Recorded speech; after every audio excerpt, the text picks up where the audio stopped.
Hello, I'm Nancy O'Neill. Today on Suncoast FYI, the freshest seafood you can find on the Suncoast, highlighting an author's life's journey, a charity started by a periodontist, and breakthrough results. All next on Suncoast FYI.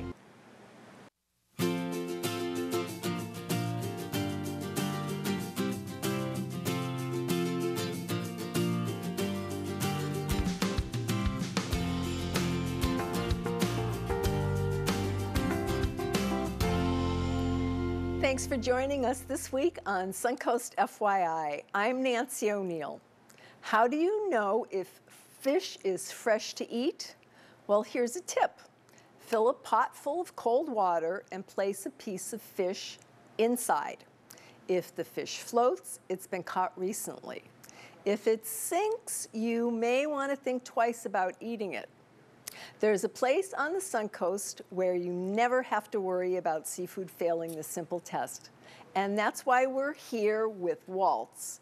Owners Brett Wallen and Megan, his sister. This is a family business, and we welcome you both to the show. Thanks for being here today. Thank you. So if you live in Sarasota or in the surrounding areas, if you come to visit, everybody knows or has heard of Walt's Fish Market. Can you give us a little history on when it was started? Sure. It dates back down to 1918. My great-grandfather Klaus Wallen, which would be Wallin from Sweden, came with a Ringling circus. And he was a roustabout, and he fell in love with another fishing family and got married, and her brother taught him how to fish. So since then, our roots date back to 1918, selling our first fish. Wonderful. Now then, your grandfather took it. Yeah, my grandfather took it, and then my father, and then now myself. So we're fourth generation. Okay. So. And I know there's a very special benefit coming up that's very close to both your hearts. Could you tell us a little bit about that, Megan? Sure. The benefit is in tribute of our dad, Tom Wallen. We created the Tom Wallen Memorial Fund. So this weekend, all the proceeds and benefits are going to go towards preserving and enhancing Sarasota reefs, which includes our father's reef, M2. And another neat thing, too, since it's become real popular, our benefit gets bigger and bigger every year.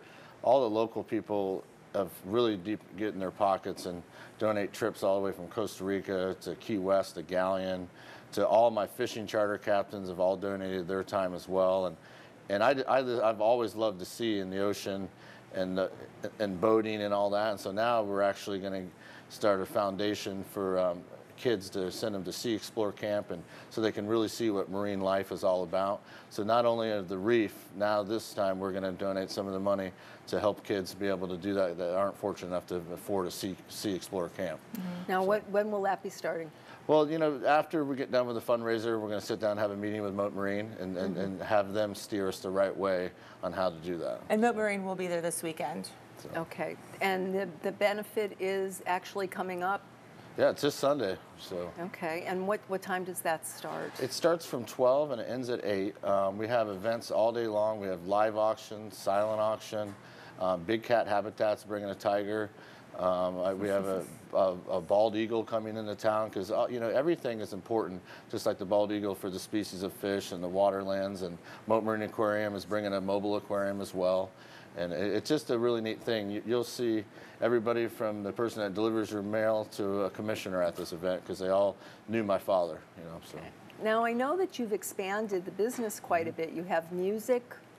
Yeah, we have live music 4 nights a week as well. We've added a tiki bar built by us by the Mississippi Indians, which has helped business tremendously. Okay. So you support the local community with other... Yeah, and as Megan knows, you know, she's seen the business grow as well. We, you know, 5 years ago we had 15 employees, and now we have 92. Wow.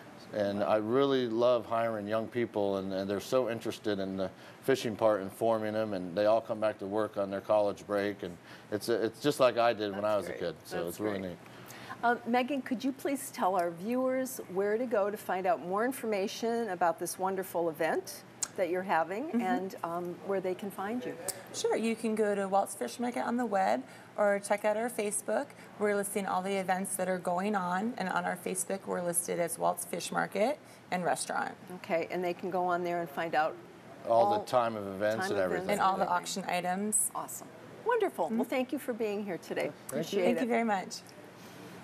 When we come back, we'll sit down with author Leroy Fleming, and he'll share his mom's words of wisdom with us. So stay tuned, and we'll be right back.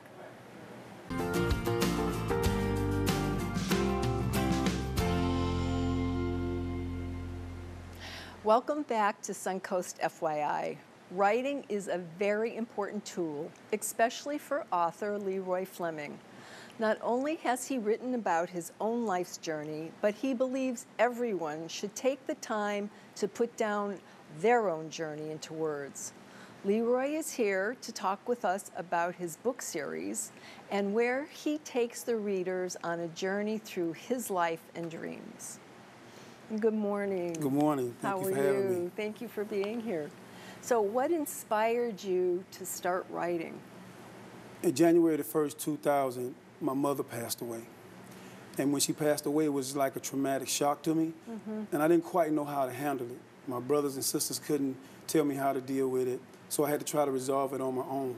So one day in 2000, I picked up a pen and I began to write my story in poetic form.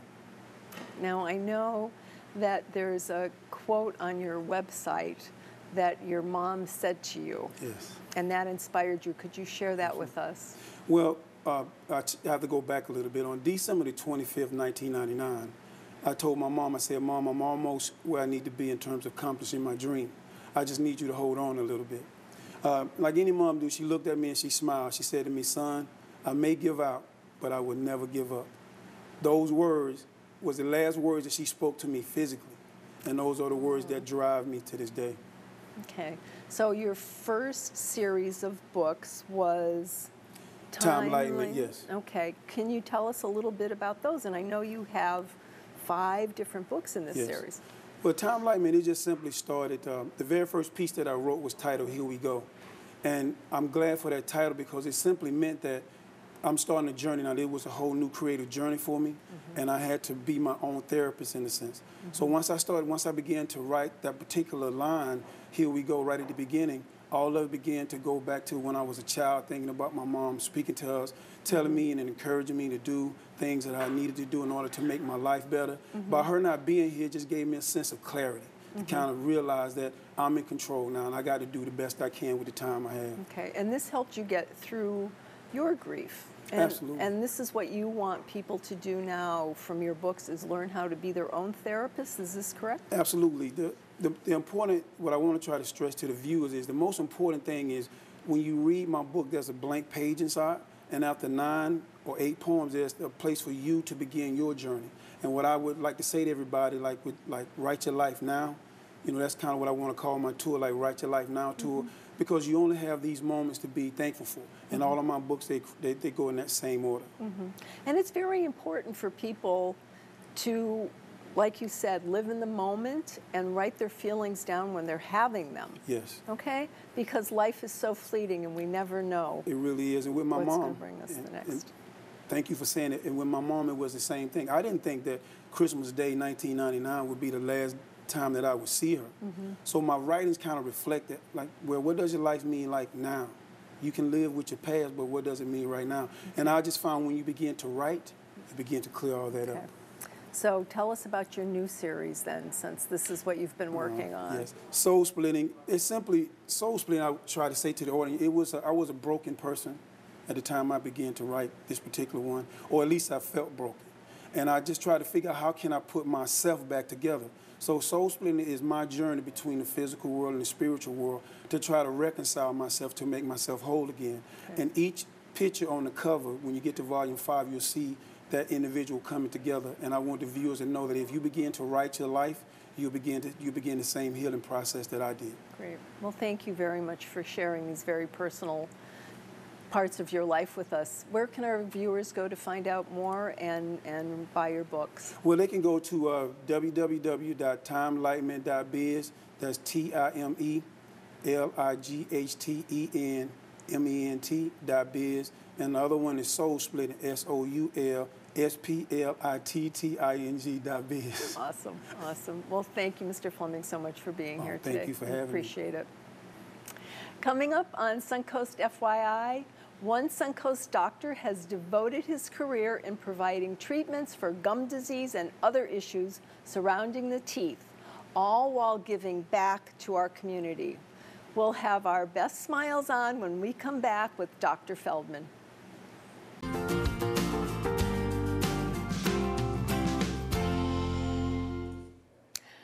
Welcome back to Suncoast FYI. Dental health is much more important than you may think.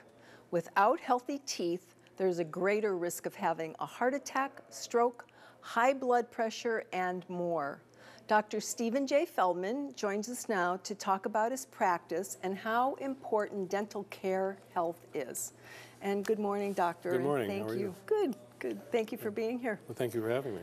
Could you tell us a little bit about who you are and when you started your practice here locally in Venice, I believe?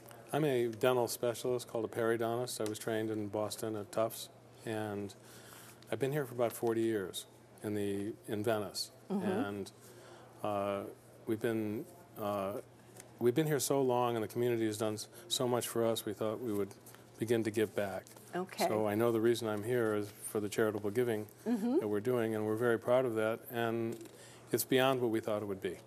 So. Can you tell us why you started it, and why is it beyond what you ever imagined it could be? It was a hardship for a lot of patients, not necessarily financially, but that did have an impact for people to come in when they were terrified of what was wrong with their teeth. And if we did, they'd have to pay money for the advanced diagnostics like 3D CAT scans, so on and so forth. And it was terrifying for them to spend that taking the risk, and they already thought they were so impaired that they wouldn't be able to be helped. And the reason I did the charitable giving campaign where they would give just $100 to one of our 7 charities was because it would allow them to come in, get what they wanted virtually for free, and they have a deduction, and they weren't obliged to do anything.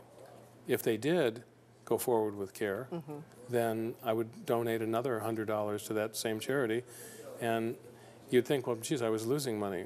And it seemed like we were, because in 9 months we've given about $50,000 away. That's wonderful. It's amazing. That's amazing. But what's really happened is patients are coming in with a different feeling, with a different attitude. They're not really judging me or asking me who am I, because they know who I am. Where the charitable giving allows us to put on a face which is true of generosity, and instead of charging them their $550 or about for all their diagnostic needs before we even go forward, it simplified it. Great. It simplified it, and my greatest skill really is my diagnostic skill. So I'm proud to do it and happy. So once they have the diagnostic treatment done, I mean, you're honest with them. You tell them whether what they have is okay or whether they need to go forward. And if they do, I know there's options for tooth replacements and implants. Can you tell us a little bit about how you decide on what is best for your patient? Well, before implants, which is before 1985, 86, somewhere in there, that's when clean room technology came to the world, and you could get sterile products, packaged sterile products that you normally would have to sterilize yourself, and that's why there were so many implant failures before that. So the normal tooth replacement would be a permanent bridge where they'd cut down perfectly normal teeth to replace the missing teeth, which many, many people have, or a partial denture or a denture or something like that that was somewhat either uncomfortable or not quite as stable, as solid as normal teeth. When implants came along, you could replace the tooth with something which was as solid, which was to the brain mimicking the actual tooth. Okay. So we could replace teeth finally. That's wonderful. Yeah. And that's, again, like you said, it's cutting edge, and you've been using laser, you've been using 3D technology to come up with what you need to do that best serves the patient. And I think that's just an amazing, amazing technology that I'm so pleased to hear that you're doing. Now, everybody gets it. Yeah. Everybody gets it. In other words, they understand it, and everybody gets it. In other words, we give it to everybody. Wonderful. Yeah. Now, I know that there's a lot more details that we could go into. Right now, what I would like you to do is tell our viewers where they can go to find out more information about not only you and what you do, but the charities that you do give to when they come and see you. When you come and see us, we have 7 charities. I'll read them. They're the Boys and Girls Club of Venice, Tidewell Hospice, United Cerebral Palsy, Salvation Army of Venice, All Children's Hospital Foundation, Catholic Charities of Venice, and the Chabad of Venice and Northport. And they all pick something. Wonderful. And okay. it's just, it's the best thing we've done. Awesome. Okay. Yeah, it really Can is. you tell us your website, please, and a phone number that our The viewers website can is, reach you at? I don't even think I know it. I think it's Dr. Stephen Feldman, DDS.com.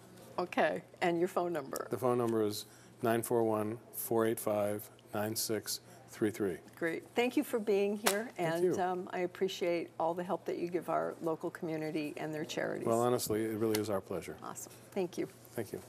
Stay tuned to Suncoast FYI. We'll be right back with breakthrough results.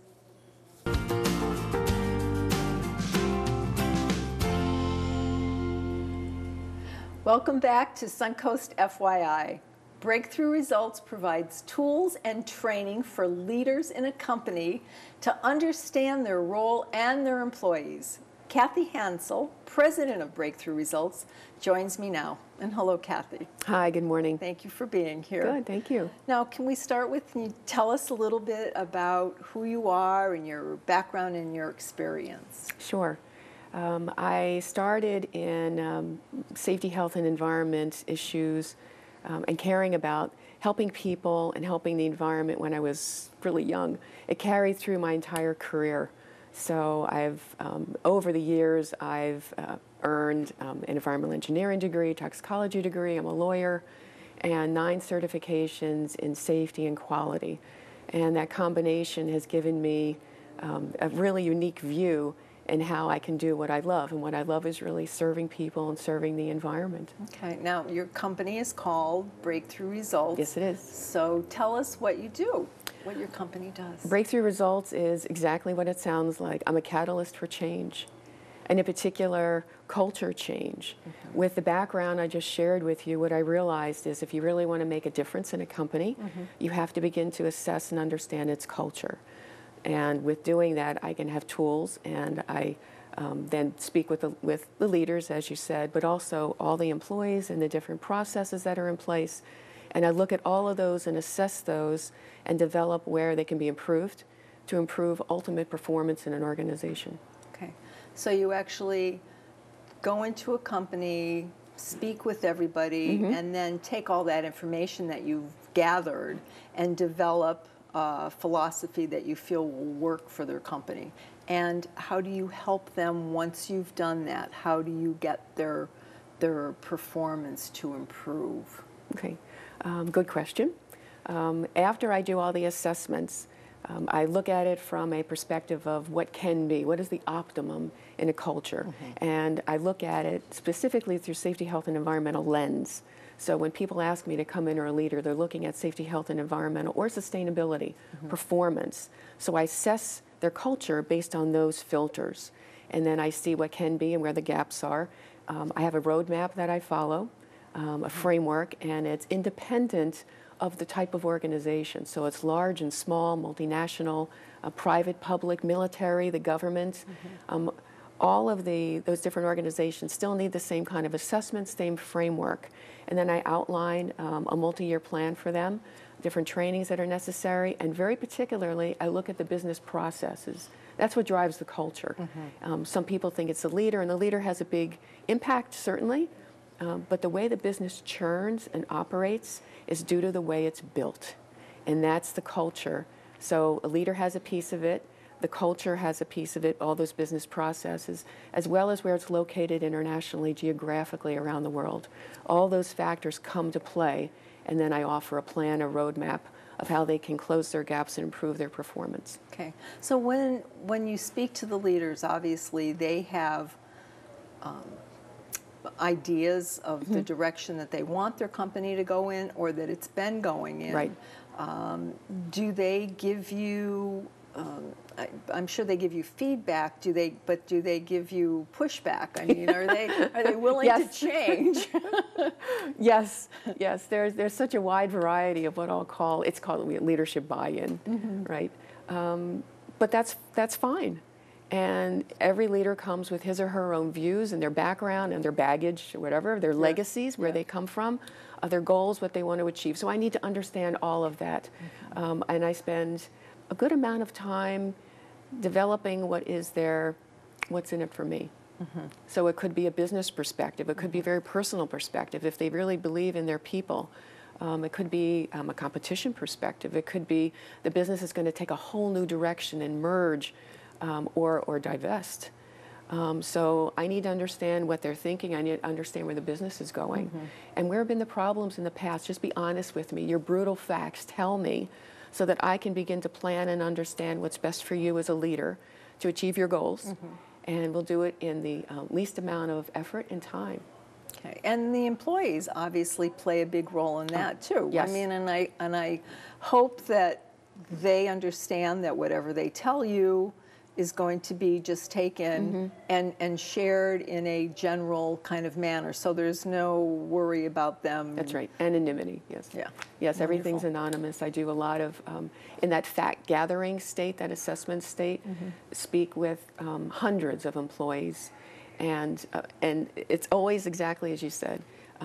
I may know your name, but if I will never share your name, but I'll compile your views with others, other employees, and we'll see what the picture looks like. Because the employees have a picture, the leaders have a picture, and let's put all these pictures together and see where we are, and then what the gaps are and how we need to close those gaps. So over the course of your dealing with all of these different entities, what are you most proud of? I think that's hard to answer. Okay. I think the last company I worked for was American Standard. And I'm very, very proud of the catalytic change that I was able to lead.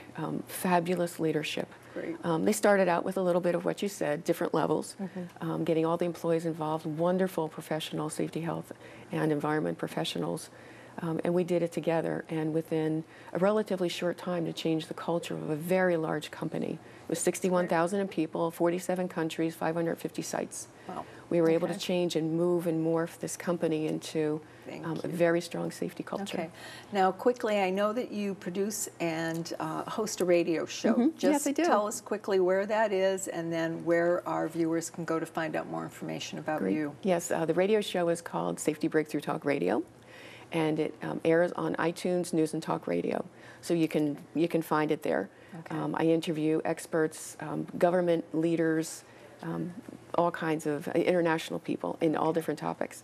If the people can find out more about the radio show as well as me on my website. And what is that? That's www.breakthroughresults.org. Okay. And a phone number Yes. that you'd share? Yes, of course. 908-652-1366. Wonderful. Thank you for being here. Well, thank you for having me. Very This was interesting. Good. Thank you very much. Okay. Stay tuned, and Suncoast FYI will be right back. That's our show today, and thank you so much for joining us. If you would like to promote your business or community event on Suncoast FYI, we would love to hear from you. So please call our sales department at 941-361-4239. I'm Nancy O'Neill, and I'll see you next Friday on Suncoast FYI.